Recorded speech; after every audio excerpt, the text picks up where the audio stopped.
What is up, guys? Today we are looking at my Game Week 12 wildcard results, how I'm lining up for Game Week 13 and some good forwards to buy in Game Week 13. So yeah, like and subscribe and let's get into it. Looking at the results, guys, just for some context, we are currently on a small red arrow with Isak left to play, and I believe if Isak gets a return, a goal or an assist, maybe more, I wouldn't complain. I think I'll be on a small green arrow, which, considering I don't own Cunha or Saka, I would consider that a win. Looking at the rest of the team now, guys, with the results, I think we got quite unlucky, to be honest. I mean, Havertz has not missed a single minute this season until I bring him in my team and he plays 0. I don't really get that, to be honest. We got 8 Norris 2-pointer off the bench. I don't think that's going to be a consistent thing, but you never know, it could be. I don't know what Arteta's thinking. I'm not inside of his head. We got the Robertson Sanchez clean sheet wipeout in 90+6, which is, just heartbreaking considering Flecken, who I owned for the previous 11 game weeks, kept 0 clean sheets, somehow managed to keep his first clean sheet as soon as I sell him.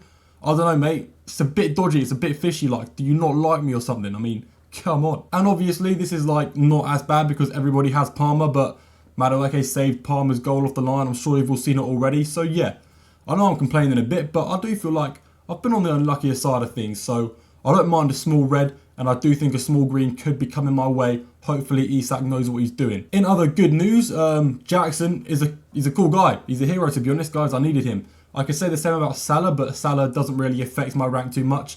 Jackson, now that Havertz didn't play, was the most differential player in my team. So yeah, very happy he got the 12-pointer. I'm quite surprised his ownership was so low. Now, guys, going into Game Week 13 here, you see we're playing a 4-3-3. Well, I have a bit of a benching headache now. I've got Morgan Rogers playing away to Chelsea on the bench, and I kind of want you guys to help me with this one, okay?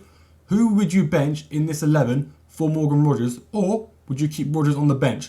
I'm leaning more towards either Ryan Norrie or Gabriel, but benching either of those two sounds quite risky. I mean, I think both of them have a good chance for a return. But then again, so does Morgan Rogers, because Aston Villa can score against anyone. I mean, Ryan Norrie playing against Bournemouth on paper is a green fixture, but Bournemouth sometimes attack well. I'm not too confident in the clean sheet, whereas Gabriel, I am quite confident in their clean sheet potential against West Ham.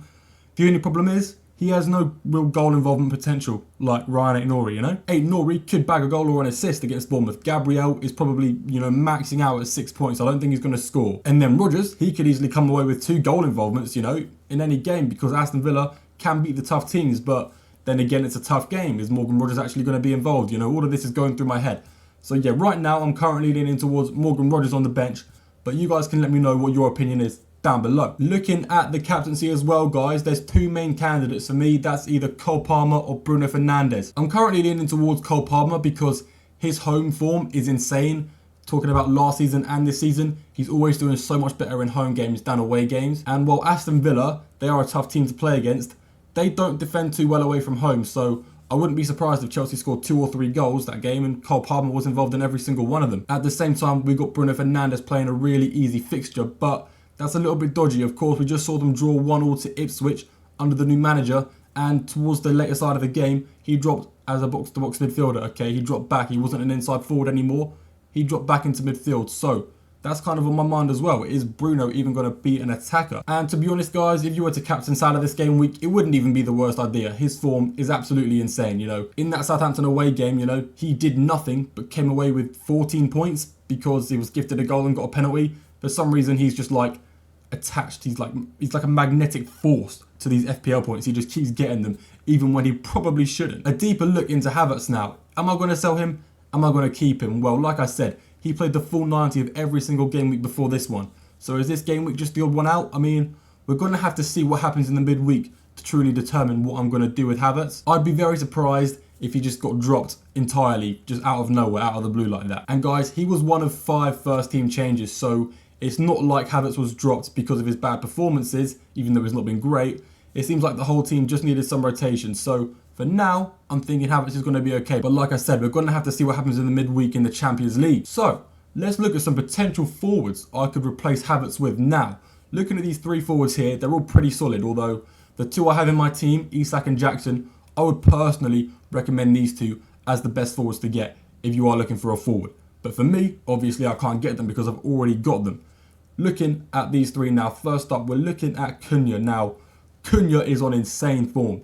It's actually really annoying me how good his form is because he has got 7 goal involvements in the last 5 games. And sorry to all you Cunha owners out there, you're lucky, okay? He's got 2.3 expected goal involvements and got 7 from it. I mean, every single shot he takes, whether it's from outside the box or inside the box, it just goes top corner. And it is, just mildly annoying. His effective ownership is only like 20% of my rank. If it was like 50, I'd probably be punching holes in my wall, I'm going to be honest. It does frustrate me. Now, I don't expect Cunha to really be in the double digits much more at all, despite how good his fixture run is. I think the fact he's got so many goal involvements, despite the sort of lower expected data, it doesn't fill me with confidence. I don't feel like he can just keep it up, even though his games are quite easy. I do think he is going to be in the returns, getting 5 or 6 goal involvements in the next 5-6 games. But he is cheap for a reason, guys. He doesn't play for a team as good as Arsenal, as good as Chelsea, as good as Newcastle, which means you're going to have less consistency there. Wolves could have a bad game and he could be involved in nothing. With that being said, if I were to sell Havertz, I'd be looking towards Cunha. Next up, guys, we'd be looking at Evanilson. Now, Evanilson has pretty much similar expected data to Cunha, but a slightly worse fixture run. The only reason I'd consider Evanilson over Cunha is the fact I could move from Bruno to Saka the game week after. But, I'm still not fully convinced on Saka despite his big haul on the weekend.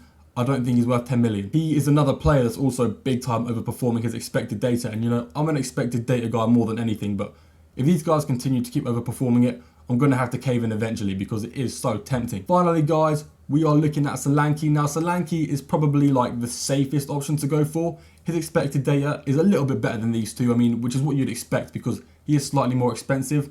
And his fixture run is all right. He's got some hard games in there.